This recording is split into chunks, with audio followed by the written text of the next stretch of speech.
오늘 함께 읽은 본문 마태복음 11장 20절부터 30절까지의 이 길지 않은 말씀 속에서 우리는 완연히 다른 두 개의 목소리를 듣습니다. 물론 말하는 이 곧 화자는 예수님 한 분입니다. 그러나 본문 속에서 그분의 말씀은 완전히 다른 두 개의 메시지로, 그리고 전혀 상반된 어감으로 우리에게 다가옵니다. 이를테면 마치 냉탕과 온탕을 오가는 것 같은 그런 기분을 우리는 오늘 본문에서 느낄 수 있는데요. 여러분, 먼저 오늘 본문 20절 말씀 보면 어떻습니까? 예수님께서 기적을 많이 보여주셨음에도 불구하고 회개하지 않는 도시들이 있었던 거죠. 고라신과 벳세다와 가버나움과 같은 도시들, 그 도시들을 향해서 예수님은 그들의 완고함을 꾸짖고 계십니다. 예컨대 가버나움을 향한 주님의 경고 어떻습니까? 심판 날에 소돔 땅이 너희보다 더 견디기 쉬울 것이다.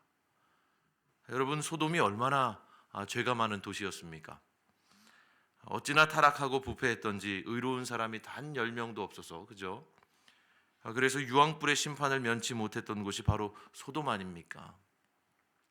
그런데 그러한 소돔이 더 견디기 쉽다, 이렇게 말씀하시는 것을 보니 여러분, 가버나움의 죄는 참으로 큽니다. 그리고 가버나움의 입장에서는 얼마나 살떨리는 말씀입니까? 소돔이 너희보다 견디기가 쉽다 말이죠. 한마디로 예수님의 이 말씀은 맹렬한 경고의 말씀이라고 말할 수 있겠습니다.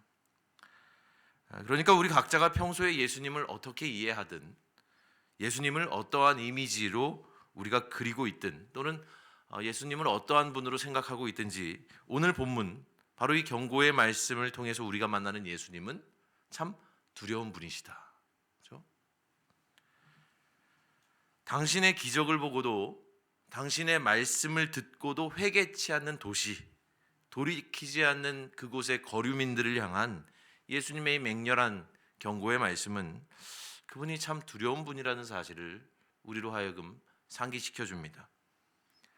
그러나 여러분, 여기에서 우리가 분명히 인지하고 또 깨달아야 하는 사실은 그분의 성품이, 예수님의 성품이 다른 사람으로 하여금 공포를 느끼게 하거나 또는 두려움을 느끼게 만드는 것이 아니라는 사실입니다. 예수님이 그토록 차갑고도 맹렬한 말로 경고하신 까닭은 무엇입니까? 아주 분명하죠. 예수님은 악을 미워하시기 때문입니다. 그분은 정녕 사람이 죄의 길에서 돌아서기 원하기 때문에 그토록 악을 미워하시기에 맹렬히 경고하시는 겁니다. 그러니까 예수님의 성품이 그렇게 분노를 잘 내거나 아니면 다른 일을 그렇게 꾸짖는 그런 것이 예수님의 성품으로부터 나오는 것이 아니라, 예수님께서 오늘 말씀을 통해서 이렇게 진노하시는 까닭은 악을 미워하시는 예수님의 마음 때문이다. 우리는 그렇게 해석해야 옳은 것이죠. 너희가 기적을 보고도 변하지 않느냐? 너희가 말씀을 듣고도 돌이키지 않느냐? 그렇다면 너희는 소돔보다도 더한 심판을 받게 될 것이다. 이 맹렬한 경고의 중심에는 결국 악을 미워하시고 죄를 싫어하시는 예수님의 그 의로운 마음이 있는 것입니다. 여러분, 언젠가 말씀드린 바와 같이 죄라는 말은 헬라어로는 하마르티아라는 말인데, 이 단어의 원래 의미는 관역을 빗나갔다, 이런 의미입니다. 그러니까 죄란 무엇인가? 한마디로 관역을 빗나간 거죠. 똑바로 나아가지 못하고 본디 가야 할 향방을 잃어버린 것입니다. 여러분, 올림픽 때만 보면 인기 종목이 되는 양궁이죠. 관역을 향해서 쏩니다. 그리고 정확히 날아가서 그 관역에 꽂히죠. 그런데 활을 쐈는데 관역에 날아가서 꽂히지 못하고 어디 다른 데로 사라지는 거예요. 그게 죄입니다. 그게 하마르티아라는 것이죠. 나의 삶이 정처 없이 방향을 잃고 어디론지 모르게 그렇게 나아가고 있는 겁니다. 가야 할 관역으로 나아가지 못하고요. 그게 죄입니다. 그러므로 여러분 이 새벽에 기도의 자리에서 한번 곰곰이 생각해 보시고 또 묵상해 보십시오. 나의 삶은 과연 신앙이라는 관역을 향해서 똑바로 나아가고 있는가?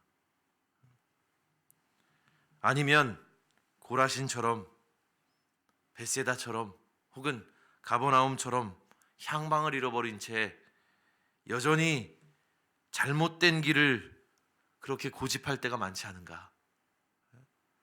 회개하지 않고 또는 회개한 대로 살아가지 않고 그렇게 내 완고함으로 내 고집으로 아집에 얽매여서 그렇게 살 때가 많지는 않은가? 여러분 한번 이 새벽에 스스로에게 물어보십시오. 스스로를 돌아보십시오. 내 몸에, 내 입술에, 내 삶에 여전한 악한 습관과 못된 습성이 떨어져 나가지 못한 채 들러붙어 있지는 않은가? 자기를 돌아보시기 바랍니다. 그렇게 스스로를 정직하게 돌아보는 오늘 이 새벽이 되었으면 좋겠습니다. 그리고 그와 동시에 여러분 오늘 말씀 속에서 예수님의 맹렬하신 그 경고 뒤에 이어지는 또 자애로운 예수님의 말씀에도 귀를 기울여 보십시오. 수고하고 무거운 짐진 자들아 다 내게로 오라. 내가 너희를 쉬게 하리라. 이 말씀이 오늘 제게는 마치 그렇게 들리는 겁니다.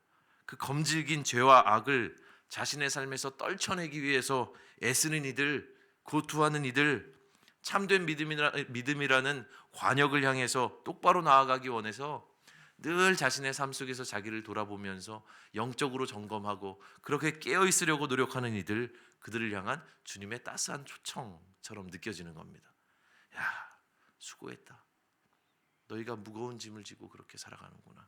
내게 와서 쉬어라. 여러분 사도 바울은 악은 어떤 모양이라도 버리라 이렇게 말을 했는데 실상 그것이 얼마나 힘든 일입니까? 하지만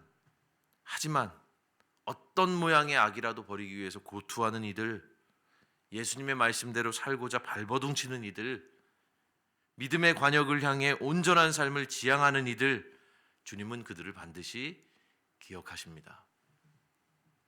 그저 자기의 삶을 죄의 도성처럼, 고라신처럼, 벳세다처럼, 가버나움처럼 내버려 두지 않고 예수님 말씀대로 예수님의 뜻대로 살고자 발버둥치며 씨름하는 이들을 주님은 이 말로 오늘 위로하고 또 축복하시는 거죠. 수고하고 무거운 짐진 자들아 다 내게로 오라. 내가 너희를 쉬게 하겠다. 그러니 여러분 오늘의 결론은 이것입니다. 회개하십시오. 그리하여 예수님 안에서 영원한 안식을 누리십시오. 이 은총을 우리 모두가 누릴 수 있기를 주님의 이름으로 소망하고 또 축복합니다.